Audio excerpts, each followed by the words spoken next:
In this video, I want to answer the question why we had no altcoin season in 2025.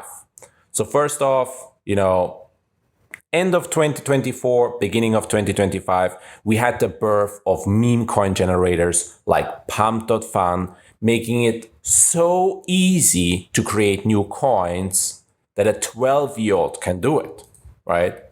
And that led to a big problem. As you can see, I created this graph comparing the new tokens generated in the previous bull run of 2024. We had it's a lot already, 340,000 new coins in 2021.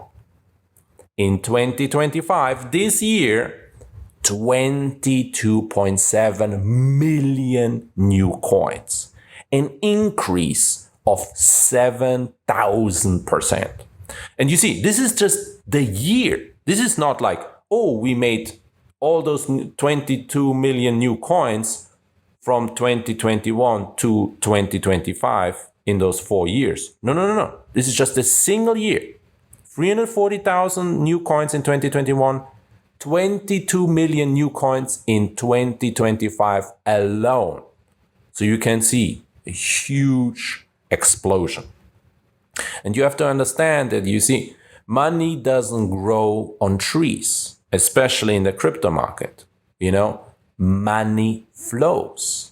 So if you have now 22 million new coins this year alone competing for this money flow, I'm sorry to say, but for your coins that you bought years ago, the Fader, the Polygon, etc., the Chainlink, less money flows into them because there's just so much competition out there, trying to grab this volume from this flow of money. Also, what contributed to no altcoin season this year is that Trump-related altcoins like Trump, Melania, World Liberty Financial, and also those public traded companies like American Bitcoin, Alt5, Sigma, this and that, they extracted $3 billion from the crypto market. This is all money from people in crypto that would have invested in maybe your Chainlink, your Fader or other coins. You know what I mean? But no, they invested into those Trump-related projects and they lost $3 billion.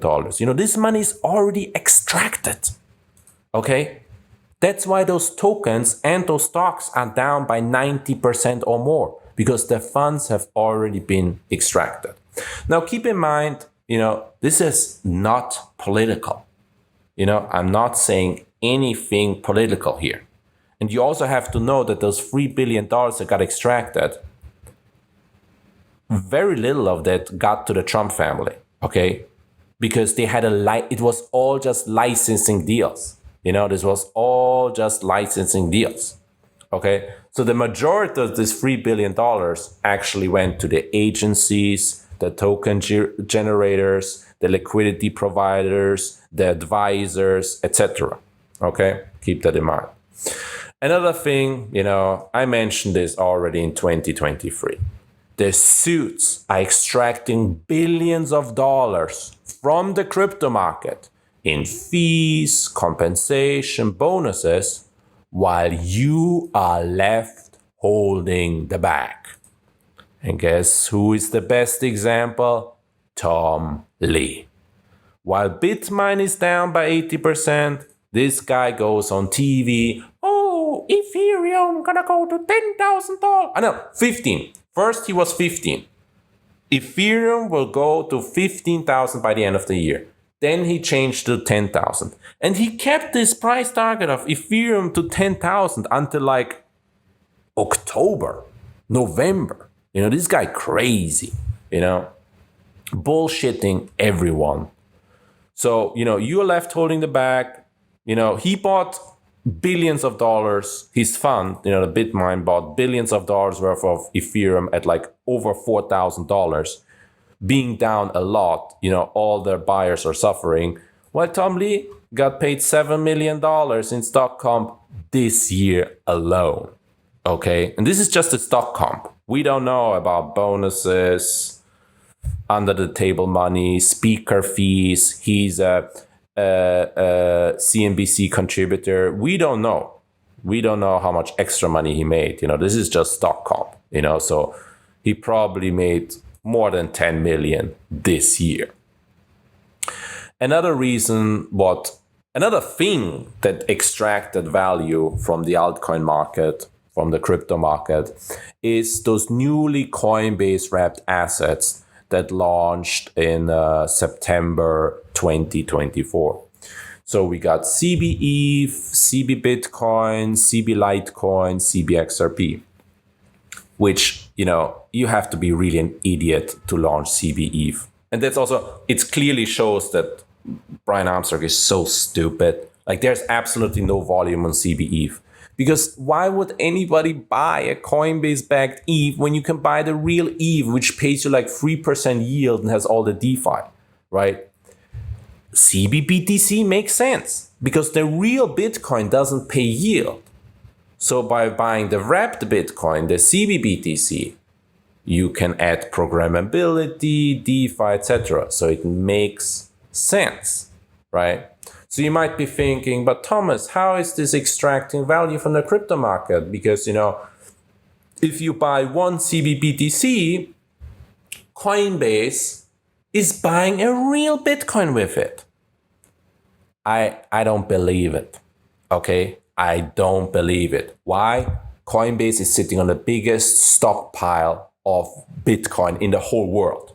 The whole world together doesn't have more Bitcoin than Coinbase. Coinbase is sitting on all the BlackRock custody Bitcoin, the Fidelity Bitcoin, the ARK Invest Bitcoin, some of the MicroStrategy Bitcoin, all the Coinbase Prime Bitcoin, all the normal Coinbase users Bitcoin globally. They're sitting on the biggest stockpile of Bitcoin. And you telling me they're buying a real Bitcoin for ECBBTC? BS. They're doing, what banks are doing, fractional reserve banking, right? They don't have your money. They don't have the BTC. They're not buying the full, right? Like, for example, you buy one CBBTC, Coinbase maybe buys like half of a Bitcoin, right? It's like, because you see, running CBBTC, it costs money, it costs effort, it costs operational costs and this and that. So if they would buy a real Bitcoin with it that doesn't pay any yield, they would lose money. It's like going to imagine having the pawn shop close to you is selling $100 bills for $90, right? He's gonna go bankrupt, But that's the thing, Coinbase is so large and they can keep going on with this scheme for infinity. Why? Because the only way this house of cards would collapse if everyone, including BlackRock, would withdraw all their Bitcoin from Coinbase, which we all know is not going to happen, right? And the most evil thing about CBBTC is that at the day they launched CBBTC, the devil himself, aka Brian Armstrong, the CEO of Coinbase, came out on Twitter and told everyone, the whole world, wrapped Bitcoin, WBTC, which, has a history of almost a decade, never depacked, has a lot of community trust.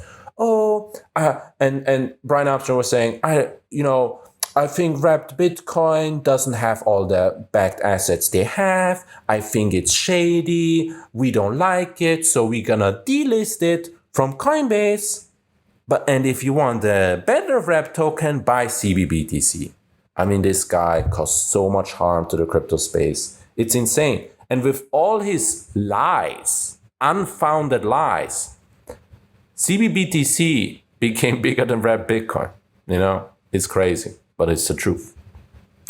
So 2025 has also been the year of perpetual DEXs. most notably Hyperliquid, attracting billions of trading volume. And what a lot of people don't understand, also why for me also it was such a mystery, why Hyperliquid created so much growth, so much explosion in users and billions of trading volume, is that everything is traded. I mean, the only collateral they accept is USDC. While, the concept of perpetual DEXs is not new. Hyperliquid was not first, not at all. We had GMX, DYDX, Drift, VOO, and many others way before Hyperliquid, And then, of course, when Hyperliquid became so popular, others also wanted to join the race, like Aster, EdgeX, etc., right? But so you have to understand, there's still Hyperliquid alone attracts billions of trading volume. And those are all crypto people, that probably spot traded Bitcoin or traded perpetuals on Binance backed with Bitcoin, right? Now they're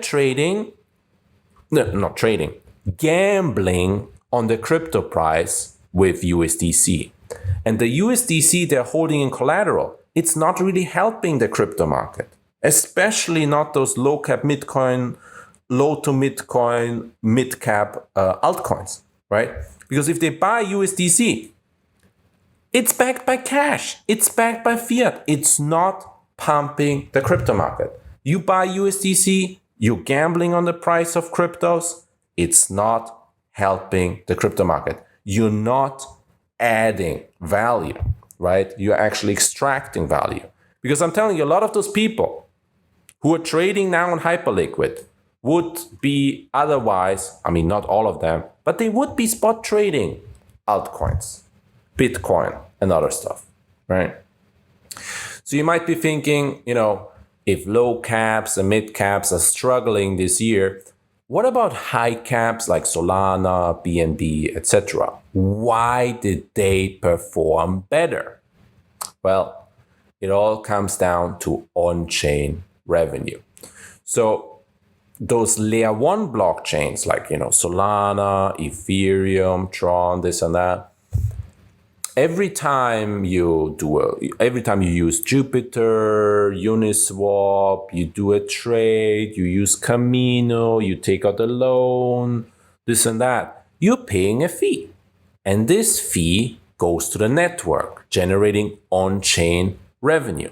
Of course, a lot of it goes back to the miners, but still, some of it goes to the chain and goes basically to the company. So that's why they have been performing better. Because all those low caps and mid caps, they don't have any on-chain revenue because nobody's using them. Look even at BNB chain, how little on-chain revenue they have, right? Because they don't have many dApps and not many people use it, right? And keep also in mind, this chart is for visualization only. Because you can see, Base has like on-chain revenue of 50 million, while Solana has 126. So this chart is skewed. If you look at the chart, Base has like 60% of on-chain revenue than Solana. No, it's 10 times more. It's just to visualize it better and compare Base with all those other small tokens. So you have to imagine a chain like Solana that generates just, this is January numbers, just in January, $126 million worth of on-chain revenue. Like I said, a lot of it goes to miners, those validators, this and that, but some of it goes to the chain. They have money for marketing, development, and growing the chain, right? While all those low caps and mid caps don't have this. So in a nutshell, I don't see this situation improving for low and mid caps. That's why I've been focusing on BTC, Sol, and Sui in 2024 and 2025. And guess what?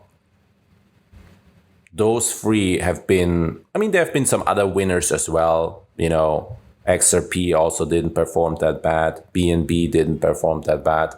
But in the grand scheme of things, those have been the best performers. Bitcoin created the most amount of new all-time highs than any altcoin from 2021. Of course, something like Hype performed better, but Hype is new. Okay, it doesn't have a track record from 2021. But still, Bitcoin performed very well. Made a lot of new all-time highs. Solana and Sui have been the only L1s that created new all-time highs. Ethereum, I told you to swap Ethereum back in 2023 to Solana or Sui. Ethereum still didn't reach new all-time high. It only retested previous all-time high.